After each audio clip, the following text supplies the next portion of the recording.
গরুর দালাল দেখেন নাই? গরুর দালাল নিজের বউয়ের যদি গরু হয় তারপরে ওখানে 500 টাকা খাবে।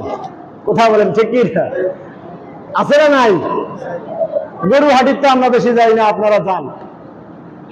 এরা এমন করে মারামারি করবে। কাহারল, আমি যখন বিরলে চাকরি করতাম, কাহারলের হাট দিয়ে আসতেছি, কাহারলের ব্রিজ পার হইলাম মোটর সাইকেলে, ব্রিজটা পার হইলাম, হওয়ার পরে দেখতেছি 5 জন ব্যক্তি খুব মারামারি, মানে এই এক মারে কি মারেন অবস্থা। বয়স্ক মানুষ, চেংরা মানুষ এক থাপ্পড়ের মতো ফেলেন, থাপ্পড়টা এরকম আছে, আবার দু একজন হাত টান রেখেন মেরে থাকি ওর ব্যবস্থা মুই করছে। 5 জনে এরকম ভাবে মারামারি।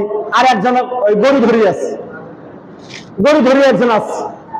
আমি চিন্তা করলাম এই মারামারি, তাড়াতাড়ি মোটর সাইকেলটা ছিয়া আমি দৌড় দিয়ে গেলাম যে ভাই মারামারি করেন না, মারামারি করেন না। কেন হুজুর আপনি পাঠান তো, আপনি এলে বুঝবেন না, সরেন। কি রে, আরেকটা লোক আসে আমার টানি নিয়ে গেছে, হুজুর আপনি ওখানে যান না, ওই মারলে সিস্টেম সিস্টেম। বাবরে, বলে কোন সিস্টেম রে? সিস্টেমটা তো আমার দেখতে হবে এখন, কোন সিস্টেম আবার?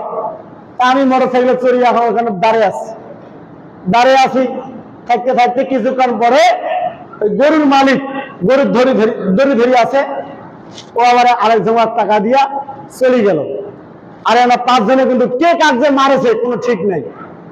গরুর মালিকটা খালি চলে যাওয়ার কাম, ওই 5 জনে আসিয়া ব্রিজের তলা টাকা গোনাচ্ছে, টাকা ভাগ করছে।